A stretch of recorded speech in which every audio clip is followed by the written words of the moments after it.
Hello दोस्तों, कैसे हैं आप। उम्मीद करता हूँ अच्छे होंगे और अपनी ज़िंदगी काम में कहीं ना कहीं बिजी होंगे। तो दोस्तों, आज की इस वीडियो में बहुत ज़्यादा इन्फॉर्मेटिव टॉपिक पे बात करने वाला हूँ।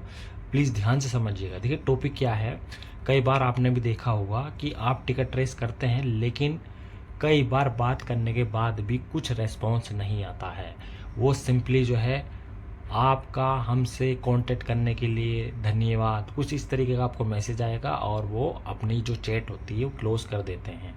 तो कई बार क्या होता है, हमसे बात करने का तरीका नहीं आता है कि सामने वाले से किस तरीके से हमें अपना काम निकलवाना है, और उसी वजह से हम अपना काम नहीं कर पाते। तो कुछ काम करवाने की हमें टेक्निक सीखनी होती है, और सीखेंगे हम बाद में, पहले उसको समझेंगे। तो थोड़ा सा अब टॉपिक पर आ जाते हैं। बात करने वाला हूँ मैं। देखिए स्विगी में शिफ्ट और जोन, कई बार हमें ज़रूरत पड़ती है स्विगी में शिफ्ट और जोन चेंज करने की, लेकिन हमें उसका प्रोसेस मालूम नहीं होता कि स्विगी में क्या प्रोसेस है शिफ्ट या जोन चेंज करने का। ये अप्लाई करें तो कब अप्लाई करें, और अगर अप्लाई हम कर देते हैं तो कितने टाइम के बाद शिफ्ट या जोन चेंज होता है ऑफिशियली।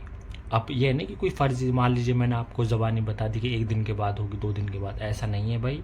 देखिए प्रॉपर एक क्या है फॉर्म है, उस फॉर्म में साफ साफ लिखा हुआ है, उसी को मैं आपको बताने वाला हूँ।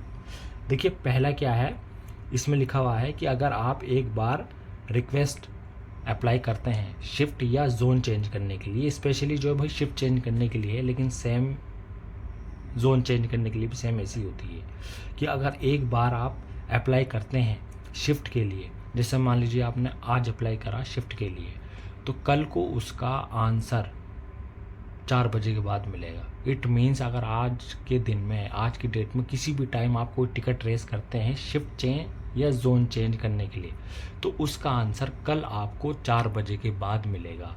और अगर 4 बजे के बाद भी नहीं मिलता तो दोबारा आप टिकट रेस करिए। अब ये प्रोसेस है, इसको ध्यान से समझिएगा भाई।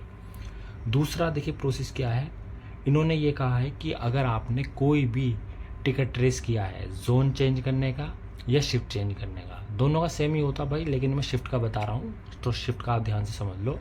आपने मान लीजिए आपको शिफ्ट चेंज करनी है और आज आपने टिकट रेस किया है, तो जो आपकी शिफ्ट चेंज होगी ना भाई, चाहे अगर मान लीजिए पार्ट टाइम से आप फुल टाइम कराना चाहते हैं या फुल टाइम से पार्ट टाइम कराना चाहते हैं, तो जो शिफ्ट आपकी चेंज होगी वो आपके अगले हफ्ते होगी। अगले हफ्ते यानी कि मंडे से। आपको मालूम है कि स्विगी में जो वर्किंग डेज क्लोज होता है वो संडे तक क्लोज होता है, मंडे से आपका नेक्स्ट वीक स्टार्ट हो जाता है। तो जो भी आपकी शिफ्ट बनेगी वो मंडे से बनेगी, इस बात का आप ध्यान रखिएगा। और इसका आंसर आपको जो है 4 बजे तक मिल जाएगा, यानी कि इनके सारे काम 4 बजे तक ही होते हैं, साफ साफ इसमें लिखा हुआ है। तीसरा क्या है कि एक बार आपकी शिफ्ट चेंज हो जाती है तो भाई 28 दिन तक आप दोबारा शिफ्ट चेंज नहीं कर सकते हैं। कि मान लीजिए आपने आज शिफ्ट चेंज कर ली, मान लीजिए आज अप्लाई करा, अगले मंडे आपकी शिफ्ट चेंज हो गई और फिर आपने 1 हफ्ते के बाद फिर आपने अप्लाई कर दिया, तो सीधा सीधा इन्होंने बोला है कि एक बार अगर आपकी शिफ्ट चेंज हो जाती है तो 28 दिन तक दोबारा चेंज नहीं होगी। अगर आप चेंज करना चाहते हैं तो 28 दिन के बाद ही चेंज होगी। बस सीधा सीधा फंडा है भाई। देखिए मैंने पूरी कोशिश की है सरल शब्दों में, छोटे शब्दों में समझाने की, लेकिन फिर भी कोई क्वेश्चन रहे, सवाल रहे, कमेंट करके ज़रूर बताइएगा। वीडियो थोड़ी भी अच्छी लगी तो वीडियो को लाइक और चैनल को सब्सक्राइब कीजिएगा। Thank you for watching.